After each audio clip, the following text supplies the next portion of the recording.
Welcome to my YouTube channel to the point learning.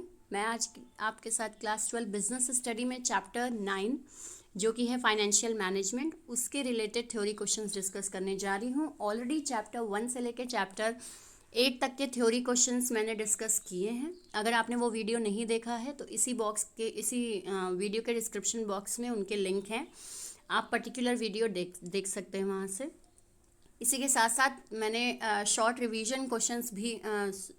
Revision videos भी तैयार किए हैं जिसमें मैंने चैप्टर की समरी डिस्कस की है। आधे घंटे के वो वीडियोस हैं और चैप्टर 12 से लेके आपके 3 तक के वीडियोस जो हैं वो वहाँ पे हैं, तो आप समरी वाइज भी उनको देख सकते हैं अपने एग्ज़ाम से पहले।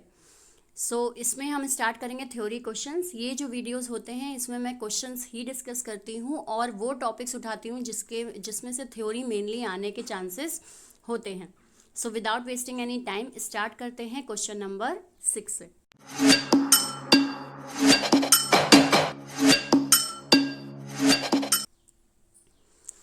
Explain the following as factors affecting financing decision.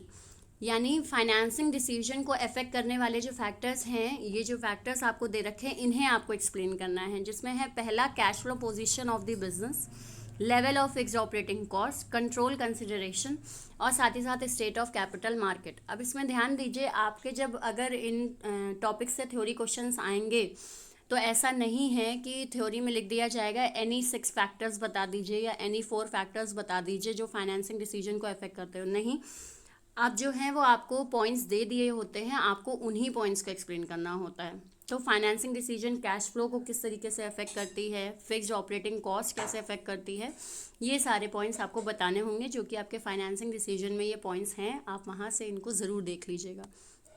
Then आते हैं क्वेश्चन नंबर 5 पे।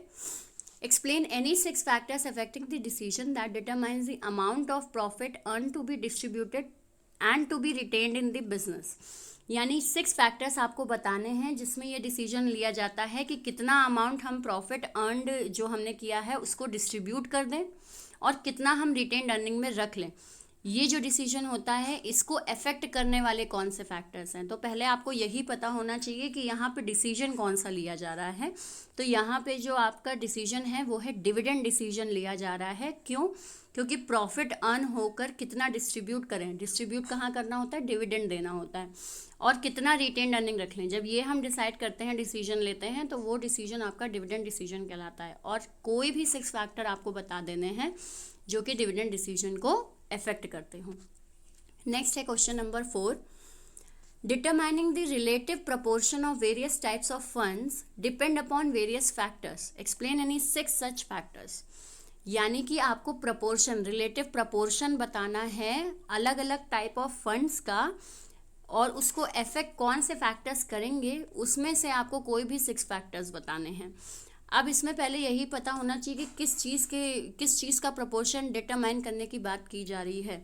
तो अगर आप ध्यान दें तो हमने एक टॉपिक पढ़ा था कैपिटल स्ट्रक्चर, जिसमें आपका होता है फॉर्मूला, जिसमें हम ये डिसाइड करते हैं कि कितना प्रपोर्शन हम रख लें, कितना प्रपोर्शन जो है फंड रेस करें हम डेट से और कितना फंड रेस करें हम इक्विटी से। ये चीज़ आपके कैपिटल स्ट्रक्चर में होती है। एक फॉर्मूला भी होता है आपका डेट अपॉन इक्विटी। तो उस केस में ये जो आपका प्रपोर्शन है, ये प्रपोर्शन वाली बात जो है ये आपके कैपिटल स्ट्रक्चर में ही आती है। यहाँ पे जो पूछा जा रहा है वो है कैपिटल स्ट्रक्चर के कोई भी 6 फैक्टर्स आपको एक्सप्लेन करने हैं।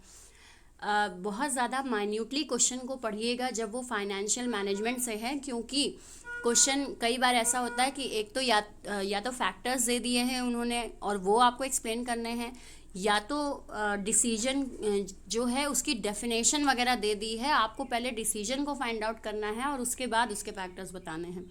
तो इस तरीके से बहुत ध्यान से पढ़िएगा। इसमें जो मेन हमारा कीवर्ड है वो है रिलेटिव प्रपोर्शन, यानी कितना प्रपोर्शन हम अलग अलग फंड्स का डिटरमाइन करें, उसको अफेक्ट करने वाले कौन से फैक्टर्स हैं।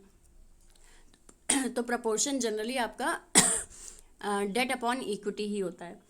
देन आते हैं नेक्स्ट क्वेश्चन पे, question number 3। What is meant by financial management. Financial management का मतलब क्या है। State the primary objective of financial management. Financial management जो है उसका आपको मीनिंग बताना है, और साथ ही साथ ऑब्जेक्टिव क्या है, प्राइमरी ऑब्जेक्टिव। सबसे पहला ऑब्जेक्टिव फाइनेंशियल मैनेजमेंट का क्या है, तो एक हमने मेन ऑब्जेक्टिव पढ़ा था, वो था आपका to maximise welfare of investors. ठीक है, इन्वेस्टर्स की को वेलफेयर और ज़्यादा उनकी मैक्सिमाइज करनी है, यानी कि उनका डिविडेंड रेट बढ़े या उनकी वेल्थ बढ़े, wealth maximisation of shareholders, ये प्राइमरी ऑब्जेक्टिव होता है।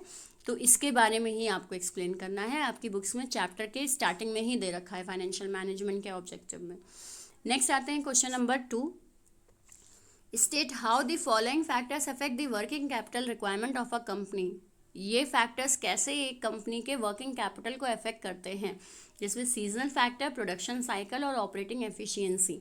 तो बिल्कुल आपका वर्किंग कैपिटल जहाँ पे दे रखा है वहाँ पे आपको ये फैक्टर्स दे रखे हैं और उनके मीनिंग भी दे रखे हैं, वहाँ से ज़रूर पढ़िएगा। वर्किंग कैपिटल से रिलेटेड भी जनरली आपके थ्योरी क्वेश्चन आते हैं। वर्किंग कैपिटल और फिक्स कैपिटल के जो फैक्टर्स हैं उसमें मेनली देखने को मिलता है कि थ्योरी क्वेश्चंस बनते हैं। नेक्स्ट आते हैं क्वेश्चन नंबर 1 पे, differentiate between financial management and financial planning. Financial management और प्लानिंग का डिफरेंस बिटवीन करना है। एक चार्ट आपकी बुक में दे रखा होगा, वो चार्ट ज़रूर पढ़ लीजिएगा। डिफरेंस बिटवीन अवॉइड नहीं करिएगा अपने एग्जाम में, और साथ ही साथ बेसिस भी याद करिएगा, क्योंकि यहाँ तो डायरेक्टली पूछ लिया गया है कि दोनों में डिफरेंस बताइए। कई बार बेसिस दे दिए जाते हैं और उसी बेसिस पर आपको डिफरेंशिएट करना होता है। सो ये आपके हो गए 6 क्वेश्चन जो कि फाइनेंशियल मैनेजमेंट चैप्टर से थे। आई होप ये क्वेश्चंस आपको हेल्प किए होंगे आपके थ्योरी सेक्शन को प्रिपेयर करने में। अगर आपको कहीं कोई भी डाउट हो तो कमेंट सेक्शन में ज़रूर लिखिए। साथ ही साथ अगर वीडियो पसंद आया हो तो लाइक का बटन ज़रूर क्लिक करिए, और साथ ही साथ चैनल को सब्सक्राइब ज़रूर कर लीजिए, क्योंकि यहाँ आपको बिजनेस स्टडी और फिजिकल एजुकेशन से रिलेटेड सारे टॉपिक्स के वीडियोज़ मिलेंगे। So thank you and have a nice day and all the best for your exam.